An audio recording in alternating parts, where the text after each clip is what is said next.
Welcome back to the show. I'm your host, Mark Hairston. We are with some good friends of mine. I want to introduce in just a second, but this is Mortgage Talk and More. And every week, my goal is to bring on some guests who are going to impact your lives. And I highly recommend you stay tuned and listen very closely to this conversation today, because this is going to save you some money.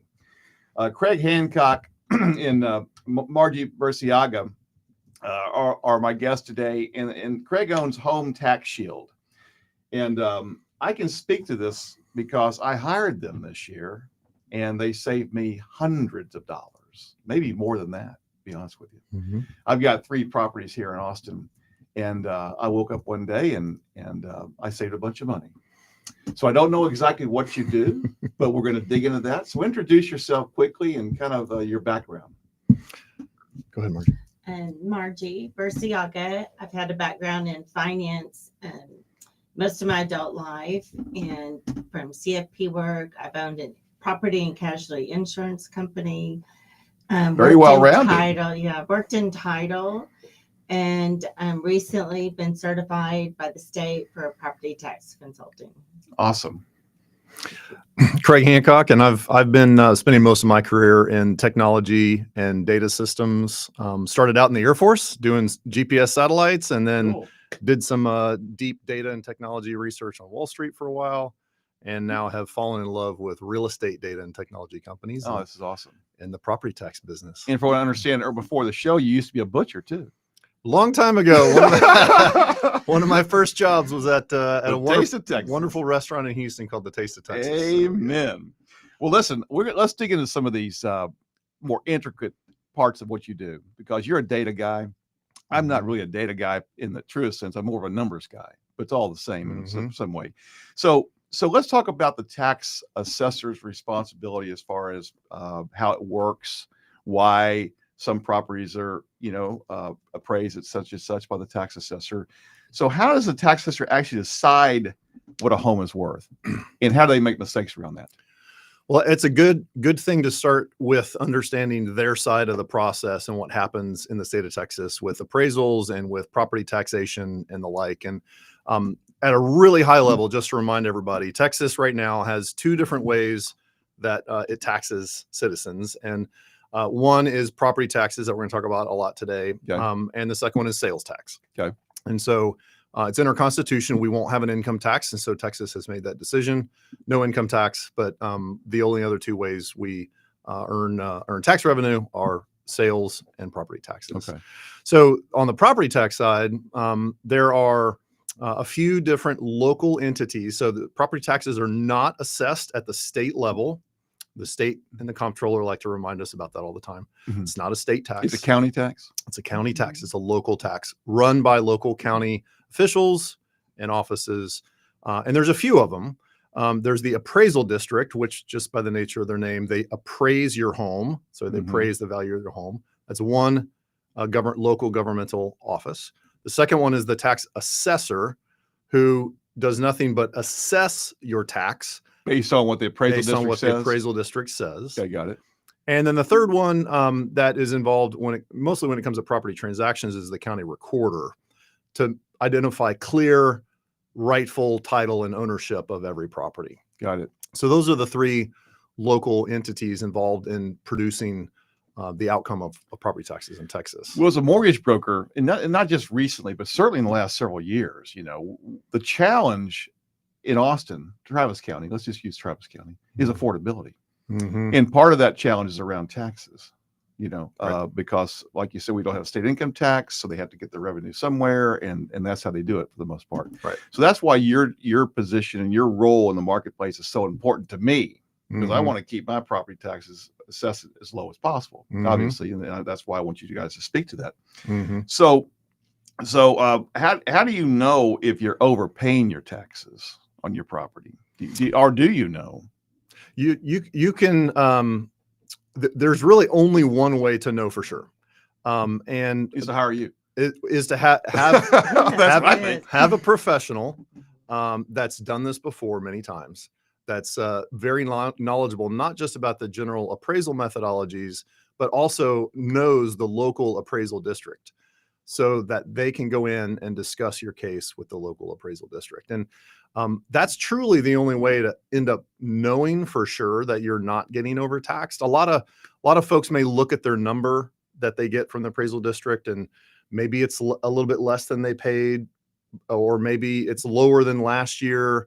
That makes people feel good. It feels good, which is great. Right. But whether your value goes up or is flat or is down, the only way to actually know if it's correct is to go contest it, right, and challenge it. And if you go contest it and challenge it and you fail, that actually proves that you got a good value from the county, assuming you extensively pursue every different possible path for fixing any errors. And so that's why a professional knows all the different ways to fix those errors and is best suited to get you the answer to that question. Am I being taxed fairly or not? Right. Yeah. Here's a question that you're not going to know the exact answer, but let's just estimate, how many properties do you think there are in Travis County? Any clue? Oh, many hundreds of thousands of properties. Yeah. Yeah. So they can't go out and appraise each property separately. They're not going to go out there and do an appraisal per se. Well, they actually are required by law to reappraise the property at least every 3 years. Really? So at some point in that 3-year period, they have to do their due diligence to prove their values. Yeah. Do they actually come out there and drive around? The drones drive, Mm-hmm. walk the area.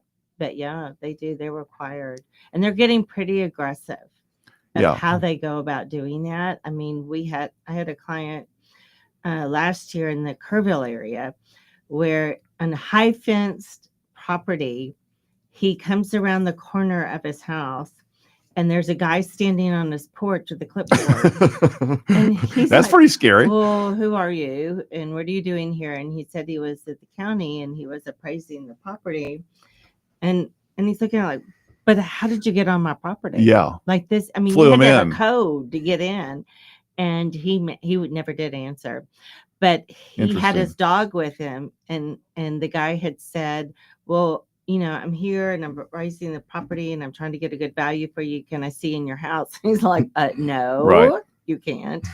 And he said, well, it really would help me. And so he's sent his dog over to say, well, you need to get off my property. Yeah, you need to go now. It's time to go. And so he sent the dog towards him. And so he got off the property, he went and got in his car and left. But as guys kind of gives, they're not all that way. Right. Tells you they're getting it. Well, and I always like to remind people too, like if to your point, appraising every property at least every 3 years. Most counties in Texas do it every year. Okay. That is a monumental task. I was going to say. And so I always like to give. And we're talking about we're not about residential. We're talking about everything. Everything, all property. Yeah. And it's residential, it's commercial, and what they call business personal property. Yeah. The equipment in a lot of these big manufacturing facilities. So I always remind people, please in your mind, give props to the counties who have a really monumental task to do every single year. It's challenging. They're oftentimes deficient on systems and data access, and they really do a great job with what they're given. But we know, because we see it in almost every single case, they make mistakes. Sure. And we can find the mistakes and fix them. But what they do is particularly on the appraisal side is pretty incredible. And they call it a mass appraisal system because they can't physically go out to every property every single year. So they have drones, like Margie was saying, and they have data processes that they use to try to evaluate neighborhoods and the value of your home or property. And the other thing to remember is those three entities, the appraiser, the assessor, and the recorder, they all work for the actual taxing entities. And the taxing entity, like the school district, the police, the fire, the roads, the county, MUDs. Yeah. And so all of those entities are the ones that actually determine your tax rates. Yeah. That go into your ultimate tax bill. Now, I've seen you speak a few times, actually some things I've sponsored and you spoke. And one of the things you said that fascinated me, several things, but one of them was around values, on how many different values there could be to a property. My wife is a realtor and she knows the market very well. And if we were to sell a house, she'd be within a few percent probably of what it would sell for. But that's just one value. You said. I'm thinking, because what I realized was y'all helped us get our assessed value down from what the market value is. And that, in my opinion. on the 3 Mhm. properties we own, and and I'm so grateful for that. But tell us about some of those other ideas around value. Yeah, there's actually 10, and it's really weird to think about, but there's 10 different values for your home. They're all different and they're all correct, which is kind of a little bit of a mind bender. But when you go down each of the 10 and you look at, okay, well, what is this one for and why is it different and how is it different? It starts to make some sense when you kind of unpack them all, because an appraisal of any kind is done for specific purpose, a specific customer, right? And so we're most familiar. Like an appraisal for a sale? Appraisal, just the word appraisal, like a property appraisal, is not always the same thing across. They're all trying to get at the same thing, which is some assessment of market value. But the appraisals we're most familiar with are the transaction appraisals, the buyer and the seller appraisal, right? And even what if they call the market value.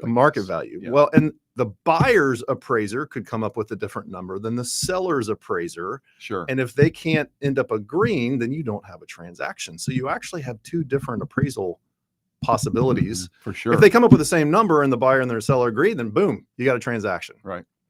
In the property tax world, there's four different values that we get to deal with: market value, assessed value. And so I think that's one of those complicated and misunderstood parts of the real estate business, is that there are 10 different values. There's insurance value, there's replacement value, there's construction value. That's a whole other conversation on insurance, and don't get me started on that deal. Yeah.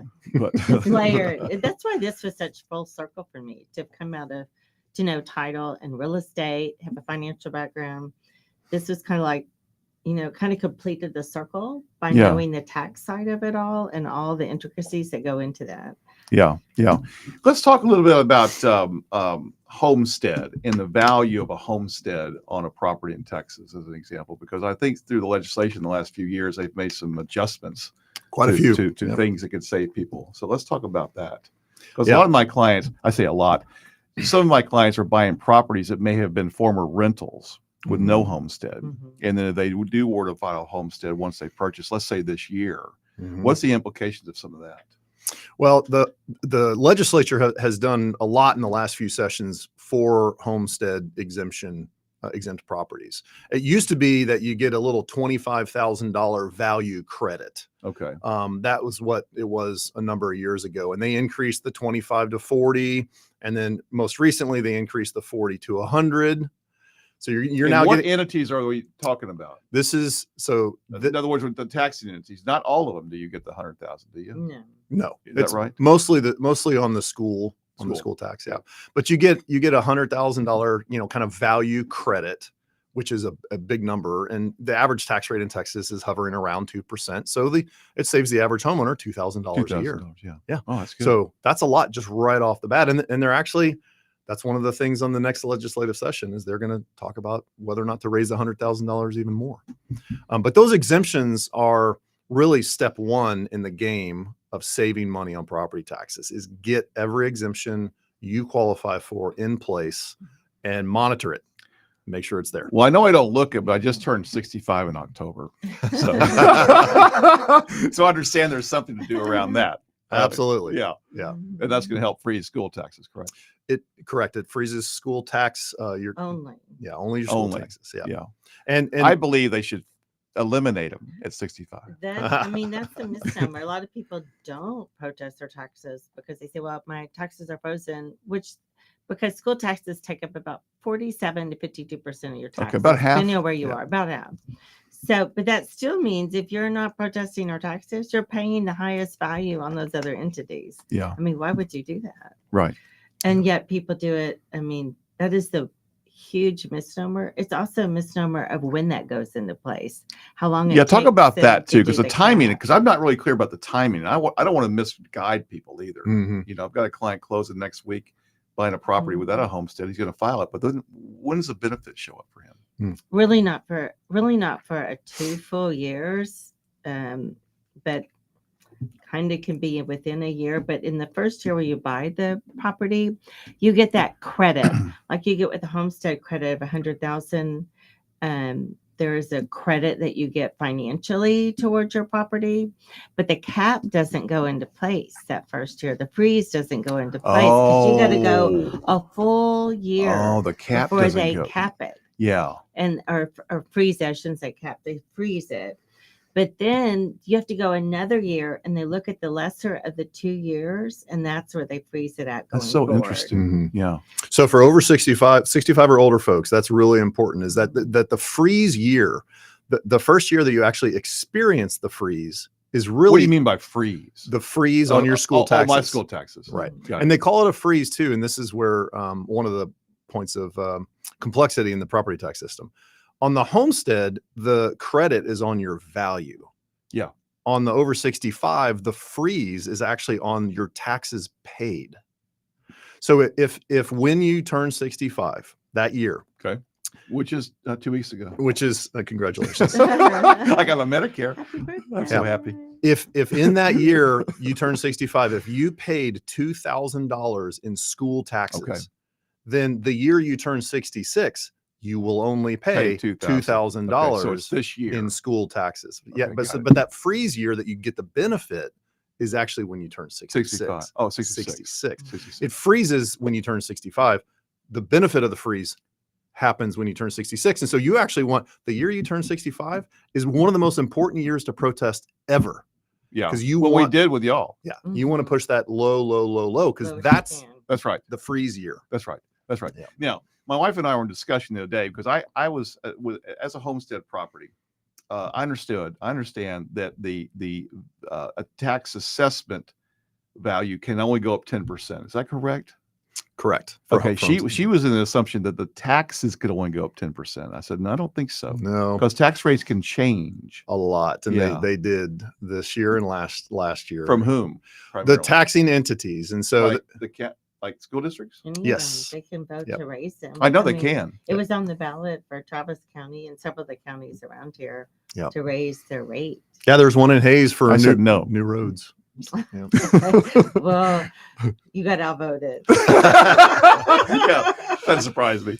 Yeah. That surprised me. Yeah. Well, that is an interesting dynamic you see in Texas, is everybody complains about property taxes, but then yet everybody continues to vote for these bonds to build new stuff and new schools and new roads, Mhm. which we all want. I get it. But like, you can't complain on one hand and then vote yes to raise your taxes on the That's other. right. That's right. Yeah. Now you've also made great arguments around, or y'all have made great arguments around why it's important that everybody protests their taxes or protests their assessment. Yeah. And go into that a little bit deeper, because I didn't think that would be the case, but it is true, because Right. it's kind of like, well, you explain it. Yeah. Well, we know that about 80 to 85% on average of the population that has property They don't? doesn't protest. their 80%? taxes. Mhm. Yeah, it's pretty crazy. I just assumed Over everybody did, 80%. but apparently No, not. over Yeah. 80%. And then of those that do, it's probably even a little bit higher, where they'll go protest at once. They go, oh, that was good. And then 2 or 3 years later,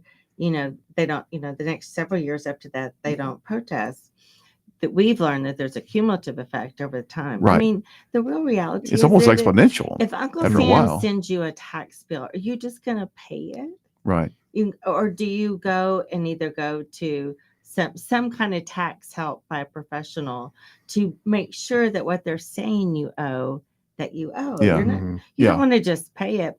Well, that's what people are doing with their property taxes. It's kind of astounding to me. It is was astounding. that- It's astounding that to me too. Somebody send you a bill and you just pay You it. just pay it. Yeah. Why? Maybe because it goes through escrow, they don't really. Some people. That's at least. part of the— yeah. Well, they that just is pay it, part of know. it, but there also is a misnomer. Years ago, and I know my dad got caught in this, and God rest his soul, but if you went and complained, there was a time where they could come in there and you presented enough information and not knowingly, which we'll go back to that second, hold that thought, and you gave them more information, they could raise your taxes. Mhm. Well, that is illegal now. They cannot They do cannot that. do that anymore. But a lot of people still think about got that. fear that around would that. happen, and they have great fear about it. And the other part is that, well, they say they want to lower it, but then they don't, and then the only next step they have is to go appear before the board. Well, that scares the heck out of Scary. most people. Yeah. Mhm. Yeah. I'm not appearing on anybody. I just hire y'all. Well, There's so much that's what we better. would advise. Well, let me give you an example of why everybody should protest. So if you lived in a neighborhood, and let's just say I have a home in Lost Creek. Let's just use that example. so let's say just for example purposes that you are not 65 or older, you live in Lost Creek, but everybody else in Lost Creek is 65 or older, Okay. and they have the mindset that, oh, I'm 65 or older, I get the freeze, I don't need to protest. But you under 65 really need to protest because it's going to help you. Yes. Well, if everybody else doesn't, and the county sets all of their values at a slightly incorrect elevated level, then those are all of the comps that the county is going to use to determine the value of your home. So you're fighting a literally impossible uphill battle. Got it. But if everybody protested with a professional, then we could find all the errors in everybody's. It would valuation. settle somewhere. It settled the neighborhood down into a collectively more fair situation. Well, this is flying by. We've got a few more minutes, but before I want to make sure people know how to get a hold of y'all if they have questions or they want to, look into your website or whatever. How do they do that? Yeah, so hometaxshield.com is our website, and we make it really easy to sign up. You manage your own properties yourself.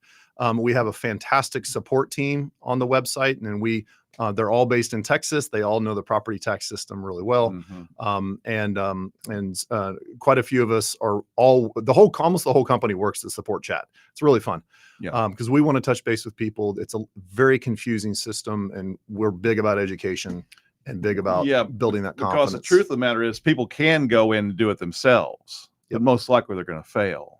And there's, I don't know for sure, but I have a lot of people say, I can just do it myself. I'm thinking, I don't know. You're going to be successful. So tell us what separates you from your competition too, because that's why we hired you. Yeah. So one of the things that we've put, there's two things in our world that we've put at the very top of the priority list. One is we want to be the best in the data of anybody. And so that's your background, of course. That's my background. And so when I looked at how this whole system functions and how we can best help property owners answer that question, am I getting a fair value? It is a data case. It's a data-driven game, and you got to play that game exceptionally well. We play that really, really well. The second thing we have to do is we have to hire a truly seasoned local tax professional to handle your case, because every county appraisal district has different appraisers. They have different methodologies that they're allowed to use within the bounds of what state law allows. And so each county's different. Each county has different systems. I didn't know slightly different approaches. And they can within the bounds of what the law allows, they're allowed to approach things differently. And so you need a local tax professional that knows how that county does things, and that they know the people. So the average tenure of the folks that work for us are good 16, 17, 18 years on average in their counties that they work. It's around the state of Texas in total? Any place outside of Texas? No. Okay. No. Yeah. And speaking of that, are there some counties that are easier to work with than others in your experience? Or are they all pretty much the same? They're all very different. I'd say the ones that would be classified as easier to work with are the ones that are really good with the data. Because they provide us the data that we need to do a great job. Okay, good. Yeah. Good. Easier doesn't necessarily mean like bigger, better reductions either for homeowners, because if they're better at the data, they're going to be a little bit better at getting you that fair value. That's right. That's a good point. That's a good point. So, and let's go back to exemptions real quick. I know a few, like homestead, over 65, obviously. What else is available for people they may not know about? Disabled veterans, things like that. Disabled veterans. We just left Veterans Day yesterday. So, amen. And you're retired, not retired, but you former Navy or Air Force. Air Force. Yeah. Air Force. Yeah. So cool. But the disabled vets, and there's a gradient that they align with your level of disability. So you get an increasing exemption the higher you go. And in the state of Texas, if you're 100% disabled, you do not pay property taxes. Yeah, period. Which is zero. Exactly how it should be. But it is a scale from 10% disabled to, let's say, 50. There is a scale. There's a scale.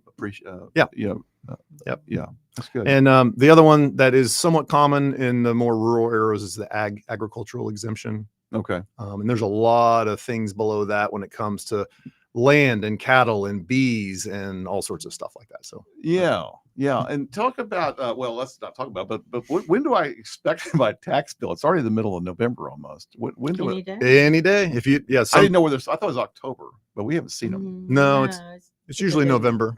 Yep. Okay. All right. So they're coming Yeah. Well, yeah. just in time for Christmas. Yeah. Merry Christmas. And what's important to remember is when you get that bill, it is due no later than January 31st.